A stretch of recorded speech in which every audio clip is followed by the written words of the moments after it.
तलवार की एक धार जिसने शूर्पणखा का अहंकार काटा, और रावण के प्रतिशोध की वो आग जिसने सोने की लंका को राख में बदल दिया।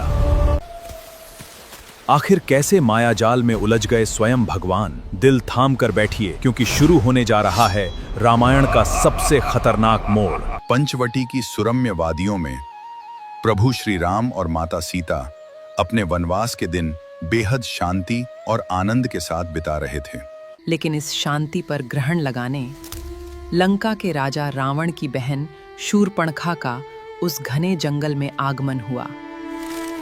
श्री राम के अलौकिक रूप पर मोहित होकर शूर्पणखा ने उनके सामने विवाह का प्रस्ताव रखा, मगर प्रभु राम ने मर्यादा पूर्वक उसे मना कर दिया। क्रोध में अंधी होकर जब वह माता सीता पर झपटी, तो लक्ष्मण ने तत्परता से अपनी तलवार खींच ली और शूर्पणखा की नाक और कान काट दिए। रोती बिलखती शूर्पणखा लंका पहुंची। उसने राजा रावण को भड़काते हुए कहा कि यदि अपनी नाक का बदला लेना है तो राम की सुंदर पत्नी सीता को लंका ले आओ। अपमान का बदला लेने आए राक्षस खर और दूषण की विशाल सेना को अकेले ही प्रभु श्री राम ने अपने दिव्य बाणों से धूल में मिला दिया। सीता के रूप का वर्णन सुन रावण के मन में पाप जाग उठा। उसने अपने मायावी मामा मारीच के साथ मिलकर एक कपटपूर्ण योजना बनाई। मारीच श्री राम के प्रताप को जानता था। उसने रावण को चेताया कि राम से शत्रुता लंका का विनाश कर देगी, पर मौत के डर से उसे रावण की बात माननी पड़ी। मायावी मारीच ने एक अत्यंत सुंदर सोने के हिरण का रूप धारण किया, जिसके बदन पर रत्न जड़े हुए प्रतीत हो रहे थे। कुटिया के पास उस अद्भुत हिरण को देखकर माता सीता मंत्रमुग्ध हो गईं। उन्होंने श्री राम से उस अनोखे हिरण को लाने का आग्रह किया, मगर बुद्धिमान लक्ष्मण तुरंत भांप गए कि ऐसा सोने का हिरण प्रकृति में असंभव है। भैया, ये कोई राक्षसी माया है। सीता की जिद के आगे विवश होकर श्री राम उस हिरण को पकड़ने जंगल में चले गए। जाने से पहले उन्होंने लक्ष्मण को सीता की रक्षा का दायित्व सौंपा। जंगल में बहुत दूर जाने पर जैसे ही श्री राम का बाण हिरण को लगा, मरते मरते मारीच ने राम की आवाज में जोर से छल किया, लक्ष्मण, हे सीते। वह मायावी आवाज सुनकर माता सीता का हृदय कांप उठा। लक्ष्मण, जाओ। उन्हें लगा कि उनके स्वामी और वे व्याकुल हो उठी। लक्ष्मण जानते थे कि प्रभु अजेय हैं। वे कुटिया छोड़ना नहीं चाहते थे, परंतु व्याकुलता और दुख में माता सीता ने एक ऐसे कटु वचन कहे कि लक्ष्मण विवश हो गए।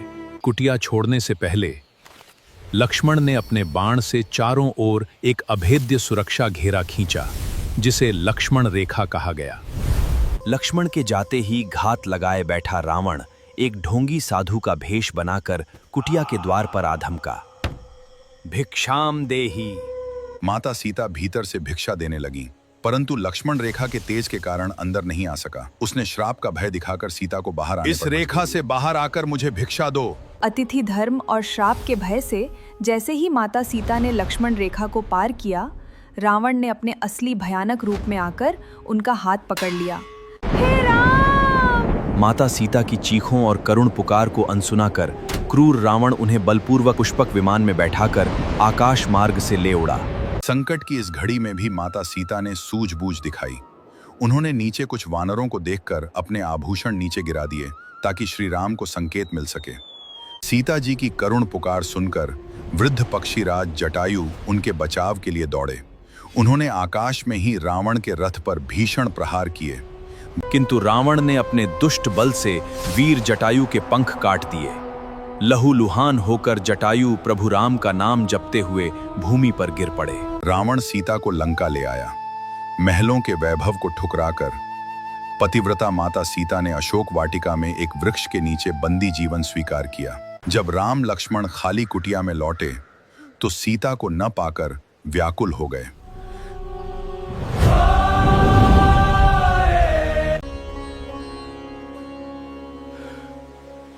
श्री राम की आंखों में क्रोध की अग्नि भड़क उठी और उन्होंने लंका विनाश का महासंकल्प लिया।